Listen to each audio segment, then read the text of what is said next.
മലപ്പുറം ജില്ലയിലായിരുന്നു നാടിനെ നടുക്കിയ ദാരുണ സംഭവം അരങ്ങേറിയത്. വൈകുന്നേരം ഏകദേശം 4:30 മണിയോടുകൂടി വളാഞ്ചേരി സ്കൂളിൽ അധ്യാപികയായിരുന്ന സന്ധ്യ ടീച്ചർ തന്റെ വീട്ടിലേക്ക് മടങ്ങിയെത്തി. ഗേറ്റും പ്രധാന വാതിലും തുറന്ന് അമ്മയെന്ന് വിളിച്ചുകൊണ്ട് അകത്തേക്ക് കയറിയ സന്ധ്യ ടീച്ചർ കാണുന്നത് നടുക്കുന്ന ഒരു കാഴ്ചയാണ്. ശരീരമാസകലം വെട്ടിനുറുക്കിയ നിലയിൽ ടീച്ചറുടെ അമ്മ രക്തത്തിൽ കുളിച്ച് പ്രധാന ഹാളിൽ കിടക്കുന്നു. കഴുത്ത് പൂർണ്ണമായും അറ്റുപോയ നിലയിലാണ്. തലയിൽ നിന്നും ഒരു ചെവിയും അടർന്നു മാറിയിട്ടുണ്ട്. അതിക്രൂര കൊലപാതകമാണ് സംഭവിച്ചിരിക്കുന്നത്. അലറി വിളിച്ചുകൊണ്ട് സന്ധ്യ ടീച്ചർ വീടിന് പുറത്തേക്കിറങ്ങി ഓടുകയും നാട്ടുകാരെയൊക്കെ വിവരമറിയിക്കുകയും ചെയ്തു.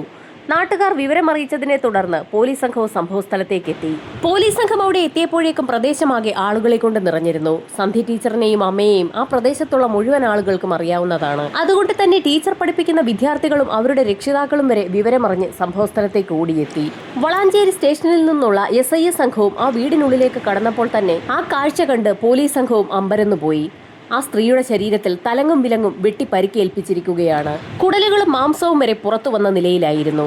കഴുത്തും ചെവിയും വെട്ടിമുറിച്ച നിലയിലാണ്. ഒരു ചെവി ഇല്ല എന്ന് തന്നെ പറയാം. ഈ സമയത്തായിരുന്നു SIയുടെ ശ്രദ്ധയിൽ ഒരു കാര്യം പതിയുന്നത്. ആ സ്ത്രീ കിടക്കുന്നതിന് സമീപ പ്രദേശത്തും കട്ടിലിലും തറയിലുമൊക്കെ മുളകുപൊടി വാരി വിതറിയിരിക്കുകയാണ്. ഒരു സീസൺഡ് ക്രിമിനൽ അല്ലെങ്കിൽ ഒന്നിലധികം ക്രിമിനൽസ് ചേർന്ന് നടത്തിയ ഒരു കുറ്റകൃത്യമാണിതെന്ന് പോലീസ് സംഘത്തിന് ഒറ്റ നോട്ടത്തിൽ തന്നെ വ്യക്തമായി. പോലീസ് വിവരമറിയിച്ചതിനെ തുടർന്ന് ഉന്നത ഉദ്യോഗസ്ഥരും ഫോറൻസിക് സംഘവും സംഭവസ്ഥലത്തേക്ക് എത്തി. പ്രായമായ അമ്മ വീട്ടിൽ തനിച്ചായതുകൊണ്ട് തന്നെ സന്ധ്യ ടീച്ചർ സ്കൂളിലേക്ക് പോകുന്നതിന് മുൻപ് തന്നെ പ്രധാന വാതിലും ഗേറ്റും പൂട്ടാറുണ്ട്. എന്നാൽ അടുക്കളവാതിൽ ചാരി വെക്കാറാണ് പതിവ്. അങ്ങനെയെങ്കിൽ കുറ്റവാളി അല്ലെങ്കിൽ കുറ്റവാളികൾ അടുക്കളവാതിലിലൂടെ തന്നെയാകാം അകത്തേക്ക് പ്രവേശിച്ചിരിക്കുന്നതെന്ന് പോലീസ് ഉറപ്പിച്ചു. മറ്റൊരു കാര്യം കൂടി സന്ധ്യ ടീച്ചർ പോലീസിനോട് പറഞ്ഞു. അവരുടെ അമ്മ ധരിച്ചിരുന്ന കമ്മലുകളിൽ ഒരെണ്ണം മാത്രമേ ഇപ്പോൾ കാണാനുള്ളൂ. അതിനു പുറമെ കൈകളിൽ അണിഞ്ഞിരിക്കുന്ന വളകളും കാണാനില്ല. ആ വീട്ടിലുള്ള അലമാരകളോ മേശവലിപ്പുകളോ ഒന്നും തന്നെ തുറന്നിട്ടില്ല. ആ സ്ത്രീയുടെ സ്വർണ്ണാഭരണങ്ങൾ മാത്രം മോഷണം പോയതിൽ പോലീസിന് സംശയം തോന്നി. ആ സ്ത്രീയുടെ ശരീരത്തിലുള്ള ആഭരണങ്ങൾ മാത്രം ലക്ഷ്യം വെച്ചെത്തിയ ആളുകളാണെങ്കിൽ അവർ നേരത്തെ തന്നെ ആ സ്ത്രീയെ കണ്ടിട്ടുണ്ടാകണം. അല്ലെങ്കിൽ പിന്നെ പ്രധാന വാതിലും ഗേറ്റും പൂട്ടിയ നിലയിൽ കണ്ടിട്ടും ആ വീട്ടിൽ ആളുണ്ട് എന്ന് എങ്ങനെ മോഷണം നടത്താനെത്തിയ വ്യക്തികൾക്ക് മനസ്സിലായി എന്നുള്ള കാര്യത്തിൽ പോലീസിന് സംശയം തോന്നി. അതുമാത്രവുമല്ല, അവിടേക്കെത്തിയ വ്യക്തികൾക്ക് അടുക്കളവാതിൽ ചാരിയിട്ടേ ഉള്ളൂ എന്നുള്ള കാര്യവും അറിവുണ്ടായിരിക്കണം. പോലീസിന്റെ സംശയങ്ങൾ ബലപ്പെട്ടു വന്നപ്പോഴേക്കും ഡോഗ് സ്ക്വാഡ് സംഭവസ്ഥലത്തേക്ക് എത്തി. മൃതദേഹവും വീടിനകവുമൊക്കെ മണം പിടിച്ച പോലീസ് നായ അവിടെ നിന്നും അടുക്കള ഭാഗത്തുകൂടിയാണ് ഇറങ്ങി ഓടിയത്. അടുക്കള ഭാഗത്തുകൂടി വെളിയിലേക്ക് ഇറങ്ങിയ പോലീസ് നായ സമീപത്തുള്ള പറമ്പിലൂടെ ഓടി അവിടെയുള്ള പ്രധാന റോഡിലേക്ക് എത്തുകയും ചെയ്തു. അവിടെ എത്തിയതിനു ശേഷം പോലീസ് നായ മുൻപോട്ട് പോകാൻ കഴിയാത്ത അവസ്ഥയിൽ അതിന്റെ ഓട്ടം അവസാനിപ്പിക്കുകയും ചെയ്തു. പ്രതി അല്ലെങ്കിൽ പ്രതികൾ റോഡിലെത്തിയതിനു ശേഷം വാഹനത്തിൽ കയറി രക്ഷപ്പെട്ടിരിക്കാമെന്ന് പോലീസ് വിലയിരുത്തി. അതുമാത്രവുമല്ല, കൊലപാതകികൾ എത്തിയിരിക്കുന്നത് വീടിന്റെ പിൻഭാഗത്തുള്ള തുറസായ പറമ്പിലൂടെയാണ്. അതുമാത്രവുമല്ല, അടുക്കളവാതിൽ തുറന്നിരിക്കുമെന്ന് ഉറപ്പുള്ള വ്യക്തികൾ തന്നെയാകാം മോഷണത്തിന് പിന്നിലെന്നും പോലീസിന് ഉറപ്പായി. ഈ സമയത്ത് ഫോറൻസിക് സംഘത്തിന്റെ പരിശോധന വീടിനുള്ളിൽ പുരോഗമിക്കുകയായിരുന്നു. ഫോറൻസിക് സംഘം അടുക്കള ഭാഗത്തു നിന്നും മൃതദേഹം കിടന്ന ഭാഗത്തു നിന്നുമൊക്കെ ഫിംഗർ പ്രിന്റുകൾ ശേഖരിച്ചു. എന്നാൽ മൃതദേഹം കിടന്ന ഭാഗത്ത് വിവരമറിഞ്ഞ് ആ വീട്ടിലേക്ക് ഓടിയെത്തിയ നാട്ടുകാരുടെ വിരലടയാളങ്ങൾ കൂടി ഇടകലർന്നിരിക്കുകയാണ്.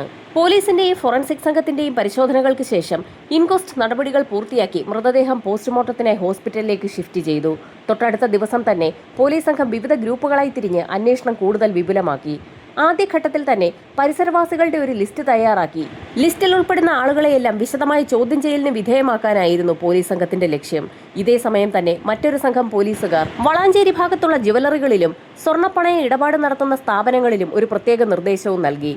കൊല്ലപ്പെട്ട കുഞ്ഞിലക്ഷ്മി അമ്മയുടെ ആഭരണങ്ങൾ ഏതെങ്കിലും കാരണവശാൽ ആരെങ്കിലും പണയം വെക്കാനോ വിൽക്കാനോ ചെല്ലുന്നുണ്ടെങ്കിൽ അക്കാര്യം ഉടൻ തന്നെ പോലീസിൽ റിപ്പോർട്ട് ചെയ്യണമെന്നുള്ള നിർദ്ദേശമാണ് ജുവലറികൾക്കും അതുപോലെ തന്നെ ബാങ്കിംഗ് സ്ഥാപനങ്ങൾക്കും നൽകിയത്. നിർദ്ദേശങ്ങളിൽ ഏറ്റവും പ്രധാനപ്പെട്ട കാര്യം, ആരെങ്കിലും ഒരൊറ്റ കമ്മലുമായി പണയം വെക്കാനോ വിൽക്കാനോ വരുന്നുണ്ടെങ്കിൽ അത് പ്രത്യേകം നോട്ട് ചെയ്യണമെന്നുള്ളതായിരുന്നു. അതുപോലെ തന്നെ നഷ്ടമായ മാലയ്ക്കും ഒരു പ്രത്യേകതയുണ്ടായിരുന്നു. ആ സ്ത്രീ ധരിച്ചിരുന്നത് പഴയ മോഡലിലുള്ള ഒരാഭരണമായിരുന്നു. പുതിയ കാലത്ത് അത്തരത്തിലുള്ള ഫാഷൻ തീർത്തും അപ്രാപ്യമായ സാഹചര്യത്തിൽ ആ ഡിസൈൻ കണ്ടെത്താൻ വളരെ എളുപ്പവുമാണ്.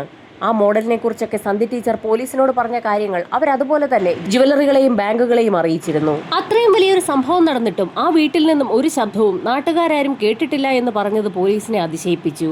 നാട്ടുകാരെയും അയൽവാസികളെയും ഒക്കെ വിശദമായി ചോദ്യം ചെയ്തെങ്കിലും പോലീസ് സംഘത്തിന് പ്രത്യേകിച്ച് ഒന്നും തന്നെ ലഭിച്ചില്ല. അന്ന് വൈകുന്നേരം വരെ അന്വേഷണം നടത്തിയിട്ടും ആശാവഹമായ ഒന്നും തന്നെ പോലീസ് സംഘത്തിന് കിട്ടിയില്ല. ഈ സമയത്തായിരുന്നു പോലീസിനെ തേടി പോസ്റ്റ്മോർട്ടം റിപ്പോർട്ട് എത്തുന്നത്. കുഞ്ഞുലക്ഷ്മിയുടെ ശരീരത്തിൽ 28 തവണ മൂർച്ചയേറിയ എന്തോ ആയുധം ഉപയോഗിച്ച് വെട്ടി പരിക്കേൽപ്പിച്ചിരിക്കുകയാണ്. 28 തവണ വെട്ടി പരിക്കേൽപ്പിച്ചിട്ടും കഴുത്തിന് വരെ വെട്ടുകിട്ടിയിട്ടും ആ സ്ത്രീ മരിക്കാത്ത സാഹചര്യത്തിൽ അവരെ കഴുത്ത് ഞെരിച്ച് കൊലപ്പെടുത്തിയിരിക്കുകയാണെന്ന് പോസ്റ്റ്മോർട്ടം റിപ്പോർട്ടിൽ വായിച്ചെറിഞ്ഞ പോലീസ് സംഘത്തിന് അതിശയം തോന്നി. വെറുമൊരു മോഷണമായിരുന്നു ഉദ്ദേശമെങ്കിൽ ആ സ്ത്രീയെ വെട്ടി പരിക്കേൽപ്പിച്ച ശേഷം ആഭരണങ്ങളുമായി കള്ളന്മാർക്ക് കടന്നു കളയാമായിരുന്നു. എന്നാൽ ആ സ്ത്രീ മരണപ്പെടണമെന്ന് അവർക്ക് നിർബന്ധമുള്ള രീതിയിലാണ് കൊലപാതകം നടന്നിരിക്കുന്നത്. ഏതെങ്കിലും കാരണവശാൽ കുഞ്ഞുലക്ഷ്മി ജീവിതത്തിലേക്ക് തിരികെ എത്തുന്ന സാഹചര്യത്തിൽ തങ്ങളെ തിരിച്ചറിഞ്ഞാൽ പ്രശ്നമാകുമെന്ന് ഉറപ്പുള്ള വ്യക്തികൾ തന്നെയാകാം കൊലപാതകത്തിന് പിന്നിലെന്നും ആ വ്യക്തികളെ കുഞ്ഞുലക്ഷ്മിക്ക് ഒരുപക്ഷെ പരിചയമുണ്ടായിരുന്നിരിക്കാമെന്നും പോലീസ് വിലയിരുത്തി. അതുമാത്രവുമല്ല, ഞെട്ടിക്കുന്ന ചില കണ്ടെത്തലുകളായിരുന്നു പോസ്റ്റ്മോർട്ടം റിപ്പോർട്ടിലുണ്ടായിരുന്നത്. കൊലപാതകം നടത്തിയിരിക്കുന്നത് ഒരേ ഒരു വ്യക്തിയാണെന്നുള്ള സൂചനകളാണ് പോസ്റ്റ്മോർട്ടം റിപ്പോർട്ട് നൽകുന്നത്. അതിന് കാരണം കുഞ്ഞുലക്ഷ്മിയുടെ ശരീരത്തിലേറ്റ ഒരേ ഫോഴ്സിലുള്ള വെട്ടുകളാണ്.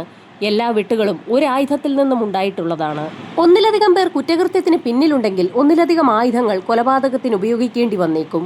ഇവിടെ ഒരായുധം മാത്രമാണ് ശരീരത്തിൽ പതിഞ്ഞിട്ടുള്ളത്. പോസ്റ്റ്മോർട്ടം റിപ്പോർട്ട് അനുസരിച്ച് കൊലപാതകം നടന്നിരിക്കുന്നത് ഉച്ചയ്ക്ക് ഏകദേശം 1 മണിക്കും 2 മണിക്കും ഇടയിലാണ്. അയൽപ്പക്കത്തുള്ള പല വീടുകളിലും ആ സമയത്ത് ആളുകൾ ഉണ്ടായിരുന്നില്ല. പോസ്റ്റ്മോർട്ടം കഴിഞ്ഞ് കുഞ്ഞുലക്ഷ്മി അമ്മയുടെ മൃതദേഹം പട്ടാമ്പിയിലുള്ള മകന്റെ വീട്ടിലേക്കാണ് സംസ്കാര ചടങ്ങുകൾക്കായി കൊണ്ടുപോയത്. മരണാനന്തര ചടങ്ങിൽ പങ്കെടുക്കാനെത്തിയ വ്യക്തികളെയൊക്കെ നിരീക്ഷിക്കുന്നതിന് വേണ്ടി വേഷം മാറിയ പോലീസ് സംഘവും അക്കൂട്ടത്തിലുണ്ടായിരുന്നു.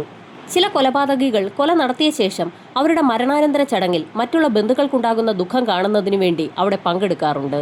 അത്തരത്തിൽ ആരെങ്കിലും എത്തിച്ചേരാൻ സാധ്യതയുണ്ടെങ്കിൽ അവരെ കൈയോടെ പിടികൂടാനാണ് മഫ്തിയിലുള്ള പോലീസ് സംഘം അവിടെ എത്തിയത്. മരണാനന്തര ചടങ്ങുകൾ പൂർത്തിയായിട്ടും കൊലപാതകിയെന്ന് സംശയിക്കാൻ കഴിയാവുന്ന ആരെയും തന്നെ കണ്ടെത്താൻ പോലീസ് സംഘത്തിന് കഴിഞ്ഞില്ല. ഇതേസമയം തന്നെ മറ്റൊരു സംഘം പോലീസുകാർ വളാഞ്ചേരിയിലുള്ള പ്രദേശവാസികളെയൊക്കെ വിശദമായി ചോദ്യം ചെയ്യുന്നതിന്റെ തിരക്കിലായിരുന്നു. പണയമിടപാടുകൾ നടത്തുന്ന സ്ഥാപനങ്ങൾ കേന്ദ്രീകരിച്ചും ജ്വല്ലറികൾ കേന്ദ്രീകരിച്ചുമുള്ള അന്വേഷണം മറ്റൊരു വിഭാഗം നടത്തുന്നതിനിടയിൽ തന്നെ കൊലപാതകം നടന്ന വീടിന് സമീപത്തുള്ള മൊബൈൽ ടവർ ലൊക്കേഷനുകളിലേക്ക് എത്തിയിട്ടുള്ള മൊബൈൽ നമ്പറുകൾ കേന്ദ്രീകരിച്ചും മറ്റൊരു സംഘം പോലീസ് അന്വേഷണം വിപുലമാക്കിയിരുന്നു.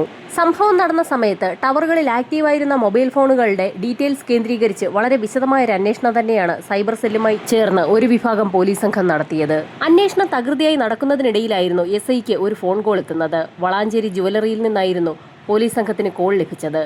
വളാഞ്ചേരിയിലുള്ള ഒരു ജ്വല്ലറിയിൽ ഒരു സ്ത്രീ കുറച്ച് ആഭരണങ്ങൾ വിൽക്കാൻ എത്തിയിരിക്കുകയാണ്. ഒരു മാലയും വളയും ഒരു കമ്മലുമാണ് അവർ വിൽക്കാൻ കൊണ്ടുവന്നിരിക്കുന്നതെന്നും ജ്വല്ലറി ഉടമകൾ പോലീസിനോട് വ്യക്തമാക്കി. പോലീസ് സംഘം ഉടൻ തന്നെ ജ്വല്ലറിയിലെത്തി കാര്യങ്ങൾ വിശദമായി അന്വേഷിച്ചറിഞ്ഞു. ആ സ്ത്രീ തന്റെ മകന്റെ ഒരു ആവശ്യത്തിനു വേണ്ടി പെട്ടെന്ന് കൈവശമുണ്ടായിരുന്ന കുറച്ച് ആഭരണങ്ങൾ വിൽക്കാനാണ് ജ്വല്ലറിയിൽ എത്തിയിരിക്കുന്നതെന്നാണ് അറിയിച്ചത്. എന്നാൽ അവരുടെ കൈവശം ഐഡന്റിറ്റി കാർഡോ മറ്റു രേഖകളോ ഇല്ലാത്ത സാഹചര്യത്തിൽ ആ സ്ത്രീയെ നേരിട്ട് പരിചയമില്ലാത്തതുകൊണ്ട് തന്നെ സ്വർണം വിൽക്കാൻ കഴിയില്ല എന്ന് ജ്വല്ലറി ഉടമകൾ ആ സ്ത്രീയെ അറിയിക്കുകയും ആ സ്ത്രീ അവിടെ നിന്നും പോവുകയും ചെയ്തു. ജ്വല്ലറിയിൽ നിന്ന് പുറത്തേക്കിറങ്ങിയ സ്ത്രീ ജ്വല്ലറിക്ക് എതിർവശമുള്ള ഒരു കടയിലെ ജോലിക്കാരനുമായി സംസാരിക്കുന്നത് തങ്ങൾ കണ്ടിരുന്നു എന്നുകൂടി ജ്വല്ലറിയിലുള്ള ജീവനക്കാർ പോലീസിനോട് പറഞ്ഞു. പോലീസ് സംഘം ഉടൻ തന്നെ ജ്വല്ലറിക്ക് എതിർവശമുള്ള കടയിലെത്തി അവിടുത്തെ ജോലിക്കാരനെ ചോദ്യം ചെയ്തു. ആ സ്ത്രീയെ തനിക്ക് നേരത്തെ പരിചയമുണ്ടെന്നും താൻ നേരത്തെ ജോലിക്ക് നിന്നിരുന്ന കടയിൽ സ്ഥിരമായി സാധനങ്ങൾ വാങ്ങാൻ അവരെത്തിയിരുന്നു എന്നും കടയിലെ ജീവനക്കാരൻ പോലീസിനോട് പറഞ്ഞു. അവരുടെ മകന്റെ ഒരു ആവശ്യത്തിന് കുറച്ച് സ്വർണം വിൽക്കുന്നതിന് വേണ്ടി ജ്വല്ലറിയിൽ എത്തിയപ്പോൾ ആ സ്ത്രീയെ ജ്വല്ലറിക്കാർക്ക് ആരും പരിചയപ്പെടുത്തി കൊടുക്കാനില്ലാത്ത സാഹചര്യത്തിലും അവരുടെ കൈവശം ഐഡന്റിറ്റി കാർഡ് ഇല്ലാതിരുന്നതുകൊണ്ടും സ്വർണം വിൽക്കാൻ കഴിഞ്ഞില്ല എന്നും ആ സ്ത്രീ പറഞ്ഞപ്പോൾ തനിക്ക് പരിചയമുള്ള ഒരു ജ്വല്ലറി അയാൾ പറഞ്ഞു കൊടുത്തു എന്നും ജീവനക്കാരൻ പോലീസിനോട് പറഞ്ഞു. അവിടെ അടുത്തു തന്നെയുള്ള ഒരു സേട്ടിന്റെ ജ്വല്ലറിയിലാണ് ആ ജോലിക്കാരൻ ആ സ്ത്രീയെ പരിചയപ്പെടുത്തി കൊടുത്തത്. പോലീസ് സംഘം ജോലിക്കാരനുമായി സേട്ടിന്റെ കടയിലേക്ക് എത്തി. സേട്ട് ആ സ്ത്രീയെ കൃത്യമായി ഓർക്കുന്നുണ്ട്. ആ സ്ത്രീയുടെ പേര് സരോജിനി എന്നാണെന്നും അവരിവിടെ അടുത്ത് തന്നെ പൈങ്ങന്നൂരിലാണ് താമസിക്കുന്നതെന്നും സേട്ട് പോലീസിനോട് പറഞ്ഞു. ആ സ്ത്രീ വിറ്റ ആഭരണങ്ങളൊക്കെ സേട്ടിന്റെ കൈവശത്തു നിന്നും വാങ്ങി പോലീസ് സംഘം വിശദമായി പരിശോധിച്ചു. കൂട്ടത്തിലുണ്ടായിരുന്ന പഴക്കം ചെന്ന മാലയെക്കുറിച്ചും പോലീസ് സംഘം സേട്ടിനോട് ചോദിച്ചു. ആ ഒരു മാല ഒരുപാട് പഴക്കം ചെന്ന ആഭരണമാണെന്നും അത്തരത്തിലൊരു മാല ഇപ്പോഴുള്ള ആളുകൾ ധരിക്കാറില്ല എന്നും ഇവിടെ ആഭരണം വിറ്റ സ്ത്രീക്കാകട്ടെ 35-40 വയസ്സിനടുത്ത് മാത്രമേ പ്രായം തോന്നിച്ചിട്ടുള്ളൂ എന്നും അവരുടെ കൈവശം ഇത്രയും പഴക്കമുള്ള മാല എങ്ങനെ വന്നു എന്ന് തനിക്ക് സംശയം തോന്നിയെന്ന് ജ്വല്ലറിക്കാരൻ പോലീസിനോട് പറഞ്ഞു. ജ്വല്ലറിക്കാരൻ പറഞ്ഞ കാര്യങ്ങളൊക്കെ മനസ്സിലാക്കിയ പോലീസ് സംഘം അയാളോട് ഈ ആഭരണങ്ങളൊക്കെ ഇവിടെ തന്നെ സൂക്ഷിക്കണമെന്നും പോലീസിന്റെ അറിയിപ്പ് ലഭിക്കുന്നതുവരെ ഈ ആഭരണങ്ങൾ മറ്റാർക്കും വിൽക്കരുതെന്നും ഒരു കേസന്വേഷണവുമായി ബന്ധപ്പെട്ട് ഈ ആഭരണങ്ങൾ ഒരുപക്ഷെ പോലീസ് കസ്റ്റഡിയിൽ എടുക്കേണ്ടി വരുമെന്നും ജ്വല്ലറി ഉടമയെ അറിയിച്ചു. അതിനുശേഷം ആ ആഭരണങ്ങളുടെ എല്ലാം ഫോട്ടോസ് പോലീസ് സംഘം എടുക്കുകയും ചെയ്തു. ഫോട്ടോസ് എടുത്ത പോലീസ് സംഘം ഉടൻ തന്നെ ഇൻസ്പെക്ടർ സിദ്ദിഖിന് ആ ആഭരണങ്ങളുടെ ഫോട്ടോസ് അയച്ചു കൊടുക്കുകയും ചെയ്തു. അദ്ദേഹം ഉടൻ തന്നെ ആഭരണങ്ങളുടെ ഫോട്ടോസ് സന്ധ്യ ടീച്ചറിന്റെ ഫോണിലേക്ക് അയച്ചു കൊടുത്തു. ആഭരണങ്ങളുടെ ഫോട്ടോസ് കണ്ട സന്ധ്യ ടീച്ചർ ഉടൻ തന്നെ ആ വിവരം ഇൻസ്പെക്ടർ സിദ്ദിഖിനെ വിളിച്ചറിയിക്കുകയും ചെയ്തു. ആ ആഭരണങ്ങൾ കൊല്ലപ്പെട്ട തന്റെ അമ്മയുടേത് തന്നെയാണ്. ഇൻസ്പെക്ടർ ഉടൻ തന്നെ ആ വിവരം ജ്വല്ലറിയിൽ നിൽക്കുന്ന പോലീസുകാരെ അറിയിക്കുകയും ചെയ്തു. പോലീസ് സംഘം അക്കാര്യം സേട്ടിനെ അറിയിക്കുകയും ഈ നിമിഷം മുതൽ ആ ആഭരണങ്ങൾ തൊണ്ടി മുതലാണെന്നും അത് ഭദ്രമായി സൂക്ഷിക്കണമെന്നും പ്രതിയുമായി വന്ന് തങ്ങളിത് കസ്റ്റഡിയിൽ എടുത്തുകൊള്ളാമെന്നും പറയുകയും ചെയ്തു. സേട്ട് പറഞ്ഞതിന്റെ അടിസ്ഥാനത്തിൽ പോലീസ് സംഘം ഉടൻ തന്നെ പൈങ്ങന്നൂരിലേക്ക് തിരിക്കുകയും അവിടെയുള്ള സരോജിനിയെ അന്വേഷിക്കുകയും ചെയ്തു. പോലീസ് സംഘം അന്വേഷിച്ചെത്തിയപ്പോൾ അവിടെ ഒന്നല്ല 4 സരോജിനിമാരെയാണ് കണ്ടെത്താൻ കഴിഞ്ഞത്. 4 പേരുടെയും ഫോട്ടോസ് എടുത്ത പോലീസ് സംഘം ആ ഫോട്ടോസ് ഉടൻ തന്നെ ജ്വല്ലറി ഉടമയായ സേട്ടിന്റെ മൊബൈലിലേക്ക് അയച്ചു കൊടുക്കുകയും ചെയ്തു. എന്നാൽ പോലീസിനെ ഞെട്ടിച്ചുകൊണ്ട് ആ 4 പേരുമല്ല താൻ കണ്ട സരോജിനി എന്നായിരുന്നു സേട്ടിന്റെ മറുപടി. ആഭരണം വിറ്റ സ്ത്രീ അവർ പറഞ്ഞ പേരും സ്ഥലവും വ്യാജമായിരുന്നു. യഥാർത്ഥത്തിൽ സേട്ടിനെയും പോലീസുകാരെയും ആ സ്ത്രീ കബളിപ്പിക്കുകയായിരുന്നു. ഏതോ കൊലപാതകി മോഷണം നടത്തിയ ശേഷം കൈവശപ്പെടുത്തിയ സ്വർണം ആ സ്ത്രീയെ ഉപയോഗിച്ച് ജ്വല്ലറിയിൽ വിറ്റിരിക്കുകയാണ്.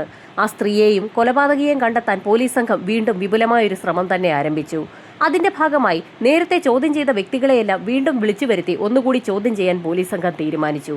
ഇത്തവണ ചോദ്യം ചെയ്യലിനിടയിൽ ആ വ്യക്തികളുടെയൊക്കെ വീഡിയോ ശേഖരിക്കുകയും പോലീസ് സംഘം ചെയ്തു. ഏകദേശം 100ഓളം വരുന്ന ആളുകളുടെ വീഡിയോയാണ് പോലീസ് സംഘം ശേഖരിച്ചത്. ആഭരണം വിറ്റ് ആ സ്ത്രീയെ നേരിൽ കണ്ട് പരിചയമുള്ളത് സേട്ടിനും അതുപോലെ തന്നെ സമീപത്തുള്ള കടയിലെ ജോലിക്കാരനുമാണ്.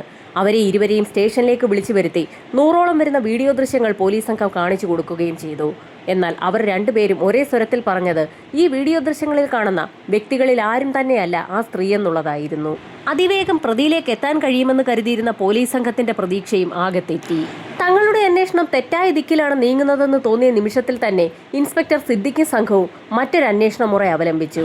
കൊലപാതകം നടന്നിരിക്കുന്നത് കുഞ്ഞുലക്ഷ്മി അമ്മയുടെ മകളായ സന്ധി ടീച്ചറുടെ വീട്ടിലാണ്. എന്നാൽ അവരെ അടക്കം ചെയ്തതാകട്ടെ പട്ടാമ്പിയിലുള്ള അവരുടെ മകന്റെ വീട്ടിലാണ്. അതുകൊണ്ട് തന്നെ മകൻ താമസിക്കുന്ന പ്രദേശത്തുള്ള ആളുകളെ കേന്ദ്രീകരിച്ച് ഒരു അന്വേഷണം നടത്താൻ ആ ഘട്ടത്തിലാണ് പോലീസ് സംഘം തീരുമാനിച്ചത്. അതിന്റെ ഭാഗമായി കുഞ്ഞുലക്ഷ്മി അമ്മയുടെ മകൻ താമസിക്കുന്ന പ്രദേശത്തുള്ള ആളുകളുടെയൊക്കെ ഒരു ലിസ്റ്റ് തന്നെ തയ്യാറാക്കപ്പെട്ടു. കുഞ്ഞുലക്ഷ്മി അമ്മയുടെ മകനെയും ബന്ധുക്കളെയും അയൽവാസികളെയും അവരുടെ ജോലിക്കാരെയും വരെ ചോദ്യം ചെയ്തു. അവരുടെയൊക്കെ വീഡിയോ ദൃശ്യങ്ങൾ കൃത്യമായി തന്നെ പോലീസ് സംഘം പകർത്തുകയും ചെയ്തു. ശേഷം ജ്വല്ലറി ഉടമയായ സേട്ടിനെയും ആ ജോലിക്കാരനെയും സ്റ്റേഷനിലേക്ക് വിളിച്ചു വരുത്തി പോലീസ് സംഘം പകർത്തിയ വീഡിയോ ദൃശ്യങ്ങൾ കാണിച്ചു കൊടുക്കുകയും ചെയ്തു. വീഡിയോ ദൃശ്യങ്ങൾ ഒന്നൊന്നായി കാണുന്നതിനിടയിലായിരുന്നു അപ്രതീക്ഷിതമായി സേട്ടും അതുപോലെ തന്നെ പലചരക്ക് കടയിലെ ജീവനക്കാരനും ഒരു സ്ത്രീയെ ചൂണ്ടിക്കാണിച്ചുകൊണ്ട് ഇതാണ് ആ സ്ത്രീ എന്ന് പോലീസ് സംഘത്തിനോട് പറഞ്ഞത്. പോലീസ് സംഘത്തിന്റെ ഒരുപാട് നാളത്തെ അലച്ചിലിന് ഇപ്പോൾ ഒരു ഉത്തരം കിട്ടിയിരിക്കുകയാണ്. ആ സ്ത്രീ ആരാണെന്ന് പോലീസിന് അറിയുകയും ചെയ്യാം. ആ സ്ത്രീ കുഞ്ഞുലക്ഷ്മി അമ്മയുടെ മകന്റെ വീട്ടിലെ ജോലിക്കാരിയാണ്. ആ ജോലിക്കാരിയാണ് കുഞ്ഞുലക്ഷ്മി അമ്മയുടെ ആഭരണങ്ങൾ സേട്ടിന് വിറ്റിരിക്കുന്നത്. അവരുടെ യഥാർത്ഥ പേര് ശാന്തകുമാരി എന്നാണ്. പിന്നീട് അധിക സമയം കളയാതെ പോലീസ് സംഘം കുഞ്ഞുലക്ഷ്മി അമ്മയുടെ മകന്റെ വീട്ടിലേക്ക് പുറപ്പെട്ടു. അവിടെ എത്തിയപ്പോൾ ജോലിക്കാരി ശാന്തകുമാരി ആ വീട്ടിൽ തന്നെ ഉണ്ടായിരുന്നു.